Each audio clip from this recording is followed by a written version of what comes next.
আমাদের দেশে আপনি একটা বাইক বাংলাদেশের মার্কেটে নিয়ে আসলেন কিন্তু সাস্টেন করাতে পারলেন না, এটা কিন্তু একটা বড় ফ্যাক্ট আমাদের দেশের ক্ষেত্রে। আপনি বাইক আনলে সেটা সাস্টেন করাবেন কি করে, এটা চিন্তা ভাবনা করে আনতে হয়। বাংলাদেশে একটা বাইক কোম্পানির হাইপ কি করে ওঠে, মানে বাংলাদেশে মানুষ যে বাইকগুলো কিনে, অনেক বাইক কোম্পানির তো অতিরিক্ত হাইপের কারণেও বাইক ক্রয় করে থাকে। এই হাইপটা কি করে ওঠে সেটা আমি একটু আপনাদের নিয়ে আলোচনা করি।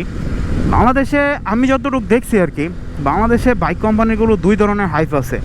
একটা হলো আপনার জাস্ট মার্কেটিং হাইপ, আরেকটা হলো জাস্ট আপনার নামে হাইপ। মানে একটা বাইক প্রমোশন করে নাম দিয়ে হাইপ তুলে লাইছে, ওইটা আসলে হাইপ উঠে গেছে, এখন পর্যন্ত আছে, ভবিষ্যতেও থাকবে। ওইটা তারা একটা ভালো ইনভেস্ট করছে বলা চলে বাইক কোম্পানি। এখন কিছু কিছু বাইক আসলে কাঙ্ক্ষিত ভালো বাইক, কিন্তু সেগুলো হাইপ তুলতে পারে না, সেগুলো মানুষ মানে পরিচিতি এত একটা পায় না, তারপরও মানুষ ওইগুলো কিনে। ওইটা হলো নন হাইপ বাইক, যেগুলো আমার দুইটা পার্ট আগে দেখছেন বাংলাদেশের বাইকিং, মানে কিছু অবহেলিত বাইক নিয়ে, সেই পার্টগুলো আপনারা অবশ্যই আশা করি দেখছেন সকলে। এখন যেই বাইকগুলো আসলে হাইপ তোলে, কিছু কিছু স্পেশালিটি আছে, আবার একবারে যে নাই তা না।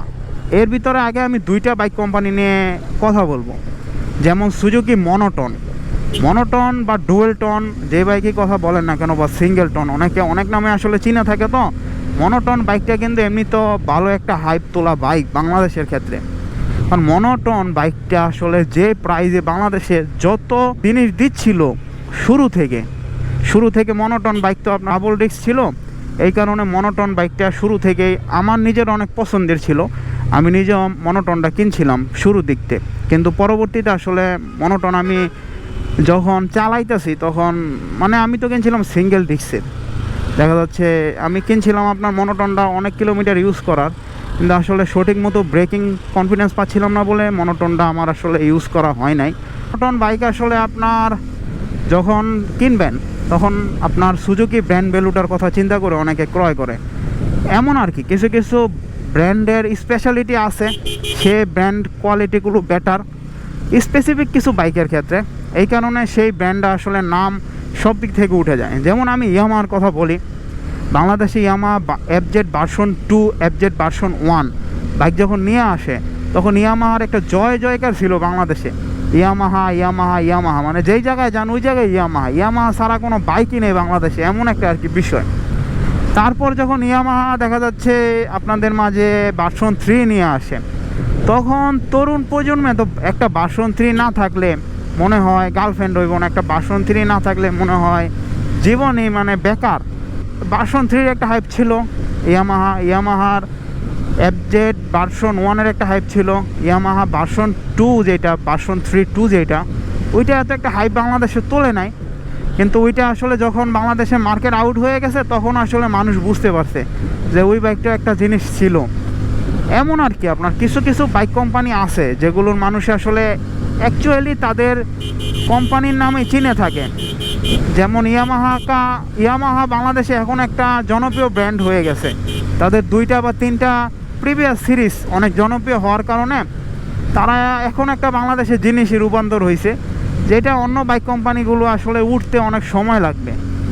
তেমন আর কি, আপনারা যদি কোনো বাইক ক্রয় করেন অবশ্যই সেই বাইকের আফটার পার্টস অ্যাভেলেবিলিটি যত ভালো থাকবে তত নামডাক করার পার্সোনাল এক্সপিরিয়েন্স বা ওপিনিয়ন থাকবে আর কি, আমি যতটুকু আর কি বুঝি। এখন বাংলাদেশে কিছু বাইক কোম্পানি আছে যেগুলো ক্লায়েন্ট একবার যদি আপনি হন, আপনি সাপোজ আপনার বয়স এখন 40, আপনি ইয়ামাহা একটা কিনেছেন, আপনি ইয়ামাহার বাইকটা মানে আপনার বয়স যখন 60-70 হবে, 50 হয়ে গেল, 80 হয়ে গেল, 1 লাখ কিলোমিটার হয়ে গেল, যখন আপনি ওই বাইকটা সেল করে আরেকটা বাইক ক্রয় করবেন, আপনার মনে হবে যে না আমি ইয়ামাহাই ক্রয় করি।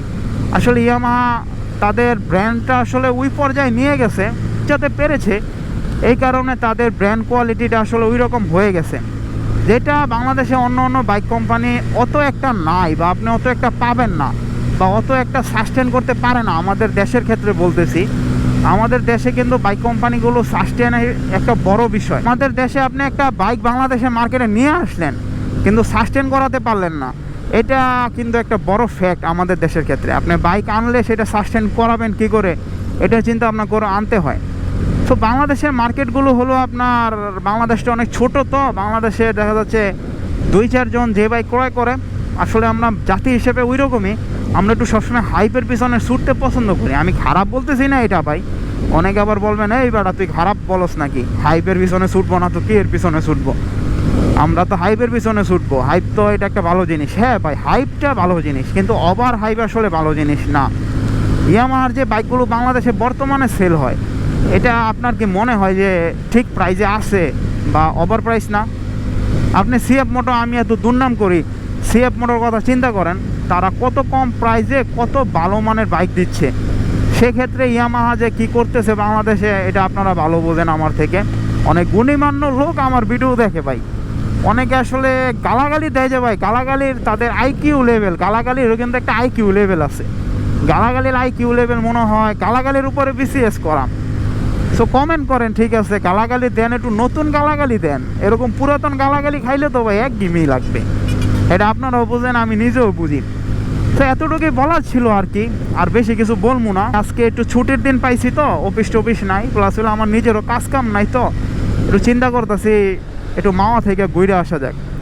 একটা সাপড়ি গেল, আমি চাইলে ওদের খাইয়ে দিতে পারবো, এখন ওদের স্পিড বেশি নাই, 125, আমি মানে লিঙ্গও হইতে হইব না, অনায়াসে 125 উঠে ফেলবো এই বাইকে। কিন্তু আমি আসলে ভাই সাপড়িগিরি করার জন্য আসি নাই, আমি আসছি এনজয় করার জন্য। এখন ভিডিওটা বন্ধ করবো, আপনাদের সাথে আবার হয়তো এর আরেকটা ভিডিও পাবেন, কিন্তু সেটা আরেকটা অন্য কিছু নিয়ে। বাইজরটা খুলে একটু ফিল নিব, রাস্তার ফিল নিব, মানে রাস্তা সৌন্দর্য, মানে এই রুটটার ফিল নিব। Thank you for watching. সম্পূর্ণ ভিডিওটা দেখার জন্য অনেক অনেক ধন্যবাদ। কমেন্ট করে জানাতে পারেন আপনি কোন হাইপোলা বাইকটা চালান। আপনি কি এমটি চালান, আপনি কি R15 ভার্সন 3 চালান, আপনি কি R15 ভার্সন M চালান বা 4 চালান? আপনি কমেন্ট করে জানাইলে আপনার বাইকটা সম্পর্কে যদি কোনো জানার থাকে, আমি যদি জানি তাহলে আমি জানাবো। Thank you for watching. সম্পূর্ণ ভিডিওটি দেখার জন্য অনেক অনেক ধন্যবাদ। অবশ্যই কমেন্ট করে ভিডিও কোয়ালিটিও জানাতে পারেন, আর গালি দিলে কিছু নতুন গালি দিন, পুরাতন গালি শুনতে শুনতে ভাই বোরিং হয়ে গেছি।